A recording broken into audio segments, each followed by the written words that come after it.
It's 7:14 on a Tuesday morning, and Marcus is already running late. He skips breakfast, kisses his wife on the cheek, and backs out of the driveway of the house he's been paying a mortgage on for 9 years. He's got $4,200 in his checking account, a 401k he checks maybe twice a year, and a salary review coming up in 6 weeks that he's quietly counting on. Marcus is 38. He has a good job, a real job. Benefits, PTO, direct deposit every other Friday. He's never been fired, never even been formally written up. His boss likes him, his coworkers think he's solid. And Marcus has no idea that the thing he's built his entire financial life around, the thing he calls his security, is actually the single biggest financial risk he carries. My name is Ben, and today we're going to talk about the uncomfortable math behind what most people call stability.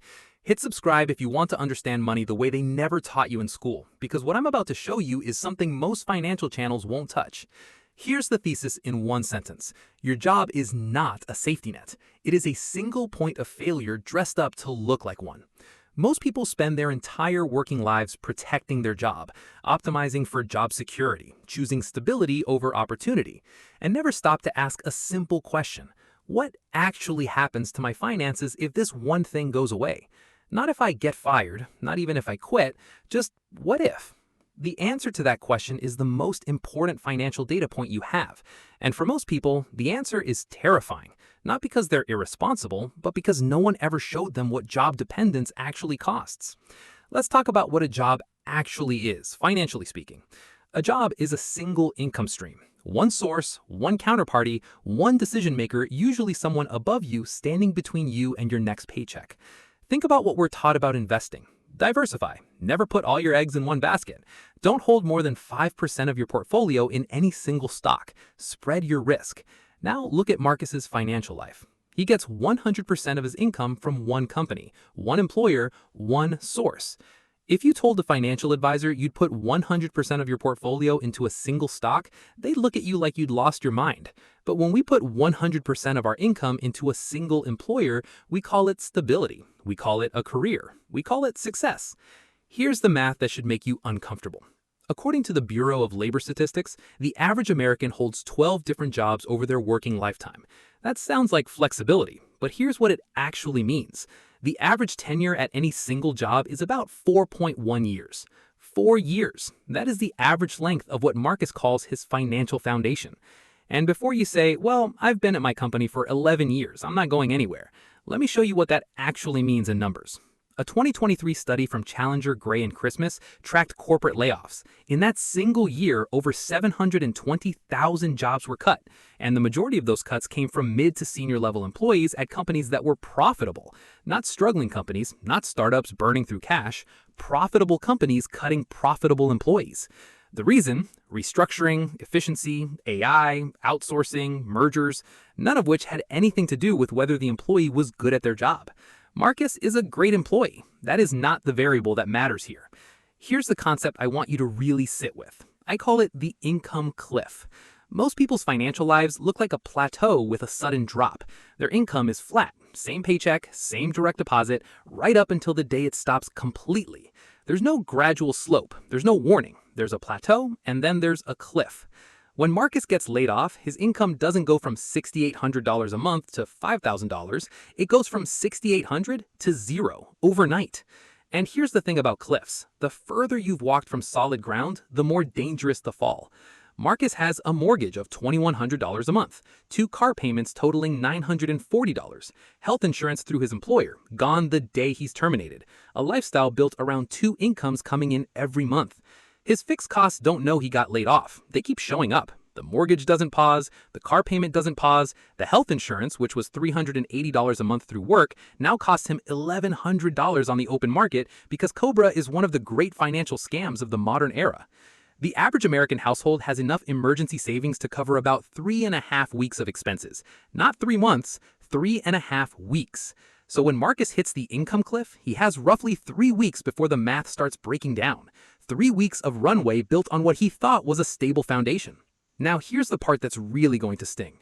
Marcus has been at this company for 7 years. He's been loyal. He's turned down outside offers twice because his boss told him big things were coming. He's never job hopped. He's never even negotiated aggressively because he didn't want to seem ungrateful. And in doing all of that, In being the ideal employee, he quietly made himself more financially vulnerable, not less. There's a phenomenon economists call the wage stagnation penalty, and it works like this. When you stay at the same company for years, your raises come from an internal pool, cost of living adjustments, merit reviews, typically 2 to 4% per year if you're doing well. When you leave a company and take a new job, your salary jumps an average of 10 to 20%, sometimes more. Forbes ran an analysis comparing employees who stayed versus those who moved every 2 to 3 years over a 10-year period. The job hoppers earned on average 50% more over the decade. Same skills, same industry, same level of work, just a willingness to move. Meanwhile, Marcus, who has been loyal, reliable, and easy to retain, is earning about $14,000 a year less than he would be if he changed jobs twice in the last 7 years. That's the loyalty tax. You pay it quietly, in every paycheck, for the privilege of feeling stable. But it gets worse, because the loyalty tax isn't just about salary, it's about negotiating power. When you need the job, when your mortgage depends on it, when your health insurance runs through it, when your entire financial life is structured around that Friday direct deposit, you cannot negotiate from strength. You negotiate from desperation, even if you're smiling while you do it. Your boss knows you're not going anywhere. The HR team knows you're not going anywhere. And that knowledge, that quiet understanding that you need them more than they need you, is worth exactly $0 to your net worth. The person in the same meeting who has 6 months of expenses in a high-yield savings account and 2 job offers in their inbox negotiates completely differently. Not because they're more talented, but because they have options. And options are the only real currency in a salary conversation. Let me show you what job dependence actually costs over time. Not in a layoff scenario, in the completely normal scenario where Marcus keeps his job for the next 20 years. If Marcus earns $82,000 a year and gets 3% raises annually, the average raise for a loyal employee, he'll earn about $2.2 million over 20 years before taxes. If Marcus had been willing to change jobs every 3 to 4 years and capture market rate salary increases of 15% each jump, he'd earn closer to $3.1 million over the same period. That $900,000 gap is not from working harder, it's from being smarter. It's from a willingness to treat your career as an asset that should be actively managed instead of a parking spot you're grateful to have. But here's the second number that nobody talks about: the opportunity cost of playing it safe.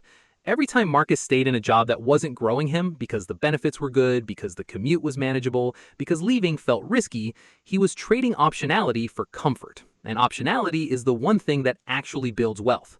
The people who build significant wealth are not usually the people who found the most stable job and held tight. They're the people who treated risk as something to be managed rather than avoided. There's a difference between reckless risk, quitting your job with no plan, and intelligent risk, building parallel income streams while employed so that your job becomes optional instead of mandatory.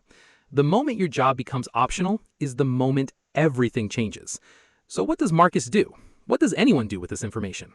Here's what I want to be clear about. I'm not telling you to quit your job. I'm not telling you the 9 to 5 is a scam. I'm telling you that treating your job as your only income source is the financial equivalent of keeping all your savings in a single bank account with no FDIC insurance. The fix is not dramatic. It's structural. Step 1. Build the buffer. Before anything else, Marcus needs to break the psychological hold his job has on him. That starts with 3 to 6 months of expenses in a high-yield savings account. Not invested, liquid, available. Right now, that buffer doesn't exist for most Americans. The Federal Reserve's 2023 survey of consumer finance found that 37% of Americans couldn't cover a $400 emergency without borrowing. Not $4,000, $400. So when Marcus hits the income cliff, he has roughly 3 weeks before the math starts breaking down. 3 weeks of runway built on what he thought was a stable foundation. Now here's the part that's really going to sting. Once Marcus has that buffer, something changes in his brain. His job goes from being a necessity to being a choice. And that shift, that psychological shift from trapped to choosing, changes every conversation he has at work. His performance reviews, his salary negotiations, his willingness to take on projects that stretch him. Step 2, create a second income stream. Any second income stream. It doesn't need to be a business. It doesn't need to be passive income. It just needs to be a second source. Freelance work in your field, consulting, a small online side project, rental income, dividends from an investment portfolio. It almost doesn't matter what it is in the beginning. What matters is that the second stream exists. Here's why. If Marcus has a side income of even $800 a month, $9,600 a year, his relationship with risk changes completely.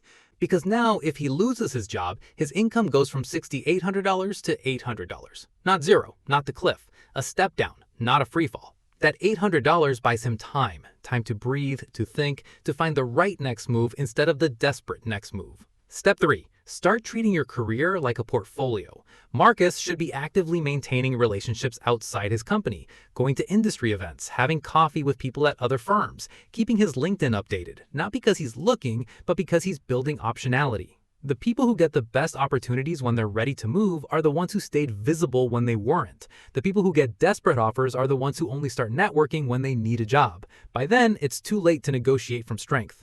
Let's go back to Marcus. It's still Tuesday morning, he's still in the car, the job hasn't changed, the mortgage hasn't changed, the salary review is still 6 weeks away. But what if Marcus spent the next 6 months doing 3 things? Building a $15,000 emergency fund, starting a small freelance project on the side that brings in $500 a month, and quietly exploring what his skills are worth in the open market. Not to leave, just to know. At the end of those 6 months, Marcus walks into his performance review as a completely different person. Not because his job changed, because he changed his relationship with it. He's not desperate for the raise anymore. He knows what the market pays. He has a buffer. He has a second income. He has options. And that means he can ask for what he's worth instead of what he thinks they'll give without getting upset. That is the moment everything changes. Not when you get the raise, not when you find the perfect job, when the job stops being the thing your entire financial life depends on. The most dangerous financial position isn't being broke, it's being comfortable enough that you never build a backup.